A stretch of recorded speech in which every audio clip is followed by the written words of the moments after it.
Sementara itu, Saudara, Satuan Gugus Tugas Percepatan Penanganan COVID-19 Pemerintah Aceh menyebutkan meningkatnya kasus COVID-19 di Aceh merupakan imbas dari kerumunan yang terjadi saat Lebaran Idul Fitri kemarin.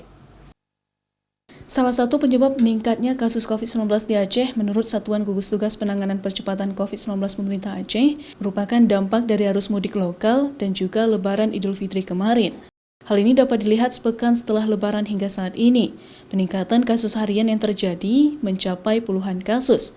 Juru bicara penanganan COVID-19 Pemerintah Aceh berharap adanya kesadaran masyarakat untuk terus menjaga diri dan juga menerapkan protokol kesehatan. Selain itu, jika warga merasakan gejala-gejala yang timbul, juga diharapkan dapat dilakukan isolasi mandiri dan tidak melakukan aktivitas yang dapat menyebabkan dampak kepada orang lain. Penularan ini harus diputuskan dengan cara apa? Idealnya setiap mereka yang mudik itu melakukan isolasi mandiri minimal 5 kali 24 jam sebelum berbaur dengan masyarakat. Karena ini tidak dilakukan, jadi lebih disiplin menggunakan masker. Jadi setiap saat bukan hanya di tempat umum, tetapi juga di dalam keluarga yang tidak mudik harus dilindungi dengan cara yang mudik itu menggunakan masker. Kemarin data COVID-19 Pemerintah Aceh, kasus harian yang terjadi di Aceh mencapai 185 kasus baru, di mana Banda Aceh menjadi penyumbang kasus terbanyak dengan 49 kasus.